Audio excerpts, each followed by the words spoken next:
किसान भाइयों नमस्कार। देखो आप सामने देख रहे होगे मैंने इसमें प्याज की बुआई कर रखी बेड पे।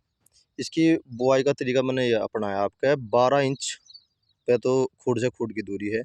और किसान भाइयों बीच में जो है 40 इंच की दूरी है। और प्याज भी काफ़ी अच्छी हो रही देख रहे होगे आप। देखो किसान भाइयों कितनी अच्छी हो रही। और किसान भाइयों आपने देखा होगा मैंने इसे 23-24 तारीख में इसकी बुआई करी थी। और फिर 10 मार्च को मैंने इसमें पानी दिया था दूसरा, क्योंकि तेज हवा चलने के कारण यह सूखी हो गई थी बहुत ज़्यादा। तो फिर मैंने इसमें पानी दे दिया था। देखो जब हम पानी दे देते हैं तो थोड़ा सा 3 दिन 4 दिन जो है जर्मिनेशन डाउन पड़ जाए एकदम से ही, क्योंकि जो गर्माहट है वह गर्माहट जो है वो बंद हो जा, ठंडा हो जा। और देखो अब जो जैसे थोड़ा थोड़ा गर्माहट सा बढ़ना शुरू हुआ, देखो किसान भाइयों जम के फिर आना शुरू होगा। देखो एक तो ये जम रहा और एक ये जम रहा। देखो किसान भाइयों अब जो जर्मिनेशन जो है पूरा स्टार्ट होगा, एक ये जम रहा। और देखो किसान भाइयों ये कंची थोड़ी सी ऊपर पड़ी थी, इस पर बहुत ही हल्की, मैं ये कहता हूँ कि बहुत ही हल्की मिट्टी करो। इस कंची में 3 आँख है, तीनों के तीनों जम रही, 1 2 और 3। देखो किसान भाइयों और आगे भी ऐसे ही जर्मिनेशन पड़ रहा। देखो किसान भाइयों ये जमने लग रही। देखो और आज से ठीक 5 दिन बाद और एक ये जमने लग रही। देखो ये जर्मिनेशन पड़ रहा है। ये अगर हम ज़्यादा कोशिश करेंगे तो और भी ज़्यादा देखने को मिलेगा। अब जो कम से भी कम मैं थोड़ा सा उन किसान भाइयों को बताना चाहता हूँ जो युवा किसान है, जो सूखे की खेती पहली बार करे।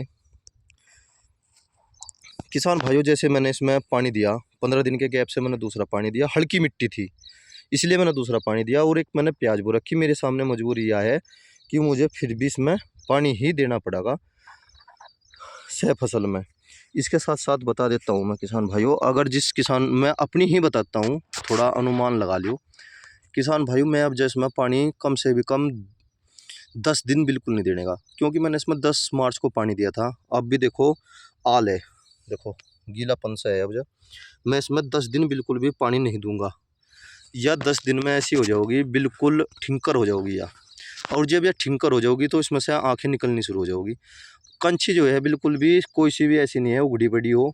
जोन सी उगड़ रही है उस पर मैं एक, मेरे पास एक खुरपा टाइप से का है, मैं उससे किसान भाइयों इस पर मिट्टी कर दूंगा। वैसे ज़रूरत नहीं पड़ने की, क्योंकि बहुत ही कम है। और फिर मैं इसमें पानी दूंगा पूरा 1 अप्रैल को। ये मानो आप इबके जो मैं लगाऊंगा पूरी 1 महीने की 20 दिन की लगाऊंगा। 40 दिन में मैंने 2 पानी दिए। देखो किसान भाइयों इस तरह से अगर हम सूखे की खेती करते हैं तो कामयाब है। अगर हम पानी पर पानी दे देंगे तो कंची में फंगस की बीमारी लग जाएगी, और फंगस आने के बाद आँखें जो है जर्मिनेट नहीं हो पाने की, जर्मिनेशन डाउन हो जाएगा और किसान का बहुत बड़ा नुकसान होगा। और देखो किसान भाइयों मेरी प्याज भी काफ़ी अच्छी हो रही है। देखो जी देखो। और इसकी भी नुड़ाई मैं अभी नहीं करवाऊँगा बिल्कुल भी। इसमें नुड़ाई करवाने की ज़रूरत होती है, जैसे खरपतवार जम जाता है, इसको मैं इसकी भी नहीं करवाऊँगा। क्योंकि मैं कहता हूँ कि खेती करो सस्ती करो। अगर मैंने आपके नुड़ाई करवा दी फिर इसे एक और नुड़ाई देनी पड़ेगी, और फिर 3 नुड़ाई देनी पड़ेगी।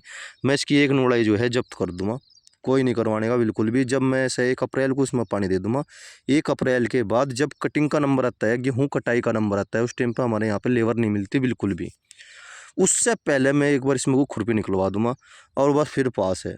प्याज भी हो जाएगी। प्याज का जो साइज़ होता है वो नॉर्मल साइज़ सबसे अच्छा होता है। अगर ज़्यादा ही मोटा हो जा वो भी मार्केट में नहीं बिकता। अगर ज़्यादा ही हल्का रह जाए उसकी भी कोई डिमांड नहीं है।